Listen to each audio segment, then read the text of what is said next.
ప్రజలకు సాయం చేసే విషయంలో మాజీ ముఖ్యమంత్రి శ్రీ వైఎస్ జగన్మోహన్ రెడ్డి గారి గురించి పిల్లికి కూడా ఎప్పుడు బిచ్చం వేయని తండ్రి కొడుకులు గౌరవనీయులు చంద్రబాబు నాయుడు గారు లోకేష్ గారు సన్నాయి నొక్కులు చూస్తుంటే అవ్వాలో ఎడవాలో అద్దకాని పరిస్థితి. 2 ఎకరాల నుంచి 2 లక్షల కోట్లకి పైగా సంపాదించుకున్న చంద్రబాబు నాయుడు గారి సుదీర్ఘ రాజకీయ జీవితంలో ఆయన ఎంత మందికి సహాయపడ్డారు అనేటువంటి ఒక విషయాన్ని ఒక్కసారి వివరిస్తే ప్రజలు కూడా తెలుసుకుంటారు. ప్లీజ్, వరద బాధితులకు గాని ఇప్పటి వరకు ప్రజలకి జగన్మోహన్ రెడ్డి గారు ఏం సాయం చేశారు అని మాట్లాడుతున్న సుడో మేధావులందరూ దయచేసి కనులు తెరిచి చూడండి, చెవులు రిక్కలు విరుచుకుని వినండి.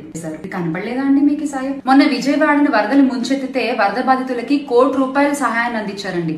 అలా సహాయం చేసి చేతులు దులిపేసుకోలేదు. ఈ రోజుకి కూడా వరద బాధితులకి అవసరమైన నిత్యావసర వస్తువులు, వాటర్ బాటిళ్లు, పాలు పంపిణీ చేస్తూనే ఉన్నారు. మాన్యశ్రీ చంద్రబాబు నాయుడు గారు ఇలాంటి సాయాలు మీరు ఇదివరకు ఏమన్నా చేస్తుంటే గనక టక్కుని చెప్పండి ఒకసారి. అధికార బలం, మీడియా బలం ఉంది కదా అని మీరు ఏది పడితే అది అలా దుష్ప్రచారాలు చేసుకుంటూ పోతే మీరు చెప్పే అబద్ధాలను నిజాలైపోతాయా సార్? చేమలక్కయ్య అలియాస్ చామలక్కయ్య పాపం ఏదో కొత్తగా అధికార ప్రతినిధి పదవి ఇచ్చారు కదా అని చెప్పేసి ఎగిరెగిరి ఏదో వచ్చి నిన్ను నిరూపించుకోవాలని చెప్పేసి వీడియోలు చేయడం కాదు.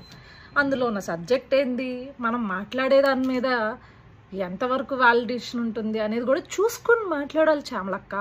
లేకపోతే పరువు పోద్ది. మేమేదో చాలా ఆనందంగా నీ ఐరన్ లెగ్ నువ్వు ప్రచారం చేసిన ప్రతి చోట ఓడిపోయింది, ఇలాగే నువ్వు 10 కాలాలు చల్లగా ఉండి అదే పార్టీలో ప్రచారం చేసుకుంటూ ఉండాలని మేము కూడా ఎక్స్పెక్ట్ చేస్తున్నాం. నిన్ను ఏదో టార్గెట్ చేయాలని ఎక్స్పెక్ట్ చేయట్లేదు. సరే, ఏదో అధికార ప్రతినిధి ఇచ్చిన వెంటనే పాపం ఆతృతగా వచ్చేసి నువ్వు నిరూపించుకోవాలి అని చెప్పేసి ఒక వీడియో చేసాం. అందులో ఏమన్నామంటే చీమకు కూడా బిచ్చం పెట్టని తండ్రి కొడుకులట. అదెవరో తెలుసా?